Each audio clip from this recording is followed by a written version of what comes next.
Next आते हैं हम आयनाइजेशन एनर्जी, ठीक है, आयनन ऊर्जा। तो आयनाइजेशन एनर्जी क्या होती है? सबसे बाहर वाले इलेक्ट्रॉन को रिमूव करने के लिए एक आइसोलेटेड गैसियस एटम में से हमें कितनी ऊर्जा देनी पड़ेगी, ठीक है, वो होती है आपकी आयनाइजेशन एनर्जी। तो आयनाइजेशन एनर्जी का ट्रेंड हम जानते हैं कि अगर हम पीरियोडिक टेबल या आवर्त सारणी में लेफ्ट से राइट बढ़ते हैं तो आयनाइजेशन एनर्जी इंक्रीज होती है। तो यहाँ भी हमें क्या देखने को मिलेगा? लेफ्ट टू राइट हम जा रहे हैं तो हमें इंक्रीज ही देखने को मिल रहा है, यहाँ पे लगातार इंक्रीज होता जा रहा है। लेकिन फिर हम देख रहे हैं कि क्रोमियम से मैंगनीज पे थोड़ा सा और इंक्रीज हो रहा है।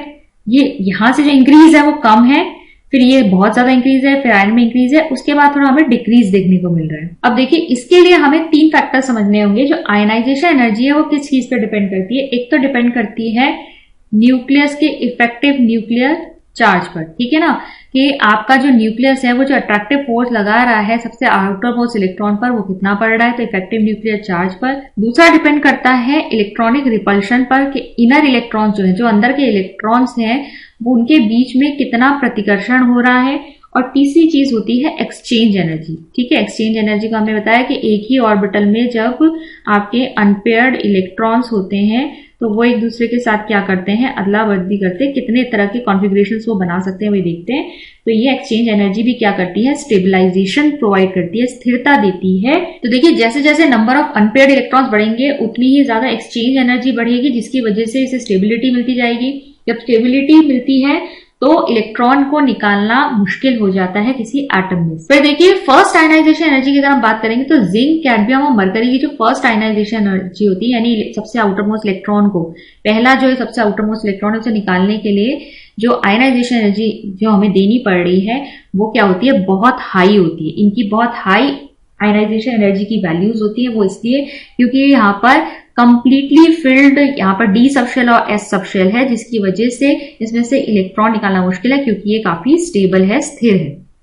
फिर सेकेंड आयनाइजेशन एनर्जी की बात करेंगे। सेकेंड आयनाइजेशन एनर्जी का मतलब क्या होता है? एक इलेक्ट्रॉन निकाल चुका है और अब आप दूसरा इलेक्ट्रॉन निकालने वाले। तो देखिए, देखा जाए तो इसे मुझे Cr पॉजिटिव और Mn पॉजिटिव लिखना चाहिए। सेकेंड आप इलेक्ट्रॉन निकाल रहे हैं तो Cr पॉजिटिव में से सेकेंड इलेक्ट्रॉन अगर आपको निकालना है तो इसकी आयनाइजेशन एनर्जी ज्यादा होगी कंपेयर टू Mn पॉजिटिव। अब ये ऐसा देखिए क्यों है? जब हम Cr पॉजिटिव में से निकाल रहे हैं तो क्रोमियम का आपका क्या होता है? 3d5 और 4s1।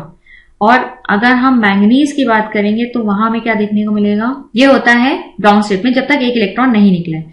जब क्रोमियम में से देखिए एक इलेक्ट्रॉन निकल गया, 4s1 इलेक्ट्रॉन निकल गया, तो ये बना है Cr पॉजिटिव। अब इस केस में क्या है? अब सेकेंड इलेक्ट्रॉन कहां से निकलेगा? ये निकलेगा 3d5 में से, जबकि 3d5 क्या है? स्टेबल है, क्योंकि ये हाफ फिल्ड है तो इसमें एक्स्ट्रा स्टेबिलिटी है, तो यहां पे से इलेक्ट्रॉन निकालना मुश्किल होगा। अब Mn पॉजिटिव पे आते हैं। Mn पॉजिटिव में से जब आपने यहां से एक इलेक्ट्रॉन निकाल दिया तो अभी भी सेकेंड इलेक्ट्रॉन आप कहां से निकालोगे? आप यहां से निकालोगे, इसी 4s1 में से निकालोगे, ठीक है। 4s1 में से ही जब आपको इलेक्ट्रॉन निकालना है तो ये आसान होगा निकालना। तो इसीलिए सेकेंड आयनाइजेशन एनर्जी जो है Mn पॉजिटिव की कम होती है कंपेयर टू Cr पॉजिटिव। और सेम केस हमारा कॉपर और जिंक में भी लगेगा। दूसरी चीज ये कि आयनाइजेशन एनर्जी देखिए, जब हम डाउन द ग्रुप जाते हैं तो डाउन द ग्रुप हमेशा क्या होती है? आयनाइजेशन एनर्जी कम होती है, ठीक है। यहाँ पर भी हमें ये देखने को मिल रहा है। इसी तरीके से जो आयनाइजेशन एनर्जीज होती हैं वो हमें हेल्प करती हैं ये फाइंड आउट करने में कि कौन सी ऑक्सीडेशन स्टेट जो है वो एलिमेंट की ज्यादा स्टेबल होगी।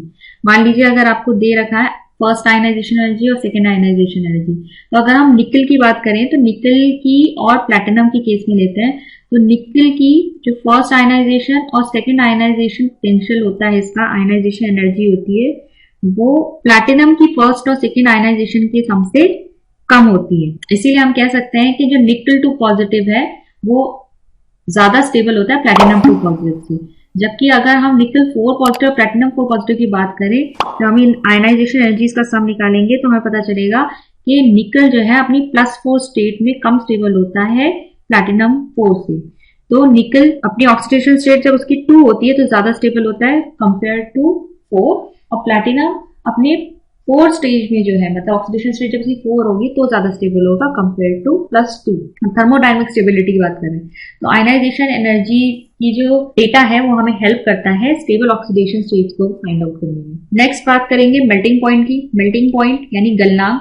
तो मेटालिक बॉन्ड स्ट्रेंथ और अनपेयर्ड इलेक्ट्रॉन्स पर डिपेंड करता है आपका मेल्टिंग पॉइंट। जितना मेटालिक बॉन्ड की स्ट्रेंथ यानी जो धात्विक आबंध आपके तत्वों के एटम्स के बीच में बन रहे हैं वो जितने ज्यादा स्ट्रॉन्ग होंगे उतने ही मेल्टिंग पॉइंट हाई होगा, प्लस अनपेयर्ड इलेक्ट्रॉन जितने ज्यादा होंगे उतना ही मेल्टिंग पॉइंट हाई होगा, क्योंकि उतने ही ज्यादा मेटालिक बॉन्ड्स बन सकते हैं। तो हाईएस्ट मेल्टिंग पॉइंट अगर आप देखेंगे तो किसका मिलेगा, आप ग्राफ में अगर चेक करेंगे तो ग्रुप 6 के जो आपके एलिमेंट्स है क्रोमियम, मोलिब्डेनम और टंगस्टन, यहाँ पर आपको देखने को मिलेगा हाईएस्ट मेल्टिंग पॉइंट। और मेल्टिंग पॉइंट का जो ट्रेंड है ये आपके सामने है। यहाँ पर आपको बस एक यही चीज याद रखनी है कि आपको एक तो ग्रुप 6 के जो है वो आपको ज्यादा देखने को मिल रहे हैं मेल्टिंग पॉइंट, और वो किस वजह से, क्योंकि इसमें maximum number of unpaired electrons है। ठीक है, इसमें सबसे ज्यादा अनपेयर्ड इलेक्ट्रॉन्स आपको देखने को मिलेंगे, तो सबसे ज्यादा इसमें धात्विक आबंध बन सकते हैं, इसी वजह से आपको मेल्टिंग पॉइंट हाई देखने को मिलेगा। और अगर हम यहाँ पर कॉपर, सिल्वर, गोल्ड की बात करें तो यहाँ पर देखिए जैसे जैसे अनपेयर्ड इलेक्ट्रॉन का नंबर कम हो रहा है वैसे वैसे आपको मेल्टिंग पॉइंट भी बहुत लो देखने को मिलेगा। ऐसी जिंक, कैडमियम और अगर आप मरकरी की बात करेंगे तो यहाँ पर भी क्योंकि कंप्लीटली फिल्ड आपके ऑर्बिटल्स होते हैं, अनपेयर्ड इलेक्ट्रॉन्स यहाँ नहीं होते, तो यहाँ पर आपको मेल्टिंग पॉइंट क्या देखने को मिलेंगे, लो। नेक्स्ट आते हैं रिडक्शन पोटेंशियल पर। अब देखिए रिडक्शन पोटेंशियल, देखिए all 3D metals have negative reduction potentials except copper, ये चीज याद रखनी है। कॉपर के अलावा बाकी सारे जितने भी आपके 3D सीरीज के, ठीक है, जो मेटल्स हैं वो आपको क्या शो करते हैं, नेगेटिव रिडक्शन पोटेंशियल शो करते हैं। ग्राफ में भी आप देख सकते हैं सिर्फ एक कॉपर की जो वैल्यू है ये आपको पॉजिटिव नजर आएगी, बाकी सारे आपको क्या शो कर रहे हैं, नेगेटिव रिडक्शन पोटेंशियल दिखा रहे हैं।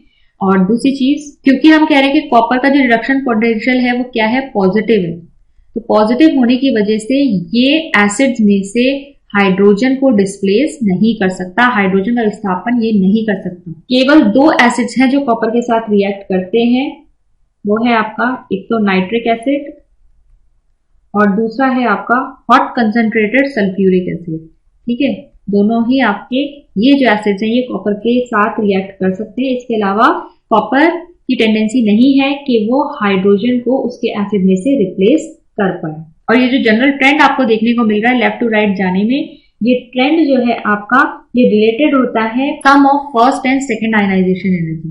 पहली और दूसरी आयनाइजेशन एनर्जी का जो सम है उसी के अकॉर्डिंग आपकी इलेक्ट्रोड पोटेंशियल की वैल्यूज भी वेरी करती है। नेक्स्ट आते हैं ऑक्सीडेशन स्टेट्स पर। तो ऑक्सीडेशन स्टेट्स देखिए, ट्रांजिशन एलिमेंट्स जो हैं आपको वेरिएबल ऑक्सीडेशन स्टेट शो करते हैं, यानी बहुत सारी टाइप की ऑक्सीडेशन स्टेट्स आपको यहाँ दिख जाएंगी। इस तरह से आप देखेंगे तो ये जो आपकी maximum number of oxidation states है आपके मिडिल एलिमेंट शो करते हैं, और अगर आप दोनों साइडवेज जाएंगे तो एक्सट्रीम्स पर जो एलिमेंट्स हैं वो कम कम ऑक्सीडेशन शो करते हैं। अच्छा, यहाँ पर एक ट्रेंड आपको देखने को मिलेगा, जैसे हमने पी ब्लॉक की जब बात करी तो हमने कहा था कि डाउन द ग्रुप जब हम जाते हैं तो वहां पे इनर्ट पेयर इफेक्ट की वजह से जो ऑक्सीडेशन स्टेट है वो लोअर ऑक्सीडेशन स्टेट ज्यादा स्टेबल हो जाती है। लेकिन यहाँ पर हम देखेंगे कि जैसे जैसे डाउन द ग्रुप हम जाएंगे हाइयर ऑक्सीडेशन स्टेट्स जो है वो ज्यादा स्टेबल हो जाएंगी। ठीक है, और सबसे ज्यादा ऑक्सीडेशन स्टेट्स आपको किसके केस में देखने को मिलती है, मैंगनीज के केस में। +2 से लेकर +7 तक ये शो करता है। स्कैंडियम में देखिए केवल +3 दिखा रहा है, जिंक में देखिए +2 दिखा रहा है। +2 ऑलमोस्ट आपको सभी में देखने को मिलेगा, और +7 के इसमें शो होता है केवल मैंगनीज में आपको देखने को मिलेगा। इसके अलावा लोअर ऑक्सीडेशन स्टेट्स जो है वो आपको कब ज्यादा देखने को मिलेंगी, जब कॉम्प्लेक्स कंपाउंड बनाते हैं। ठीक है, जब ट्रांजिशन मेटल जो होते हैं वो कॉम्प्लेक्स कंपाउंड बनाएंगे और ऐसे लिगेंड्स के साथ बनाएंगे जो क्या होंगे, पाई एक्सेप्टर होंगे, तो आपको लो ऑक्सीडेशन स्टेट्स भी वहां देखने को मिल सकती है। जैसे कि अगर आप निकल की बात करेंगे तो निकल CO4 ये आपका जो कॉम्प्लेक्स है, इसमें आपके निकल की जो ऑक्सीडेशन स्टेट है वो 0 है। ऐसी आयरन की अगर बात करेंगे तो आयरन CO5 ये आपकी क्या है, इसमें भी आयरन की ऑक्सीडेशन स्टेट कितनी है, 0 है। और ये अलग अलग आप ऑक्साइड्स देख सकते हैं, अलग अलग ऑक्सीडेशन स्टेट्स में ये जो एलिमेंट्स ने ऑक्साइड्स बना रखे हैं, क्योंकि हमें वेरिएबल ऑक्सीडेशन स्टेट देखने को मिलती है तो यहाँ पर आपको अलग टाइप के ऑक्साइड्स देखने को मिल जाएंगी। मैग्नेटिक प्रॉपर्टी की बात करेंगे तो मैग्नेटिक प्रॉपर्टी जो हमारे यहाँ में देखने को मिलेगी, एक तो डायमैग्नेटिक होता है, ठीक है, और दूसरा होता है पैरामैग्नेटिक।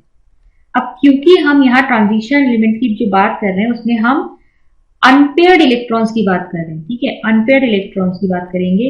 जब अनपेयर्ड इलेक्ट्रॉन्स अगर किसी एलिमेंट में होते हैं, एलिमेंट के एटम में होते हैं, तो वो क्या शो करता है, पैरामैग्नेटिज्म शो करता है। पैरामैग्नेटिज्म का मतलब है कि अगर किसी चुंबकीय क्षेत्र के पास अगर उस एटम को लाया जाए तो वो वीकली अट्रैक्ट होगा, ठीक है, वो वीकली उसमें अट्रैक्ट होगा, दुर्बल रूप से आकर्षित होगा।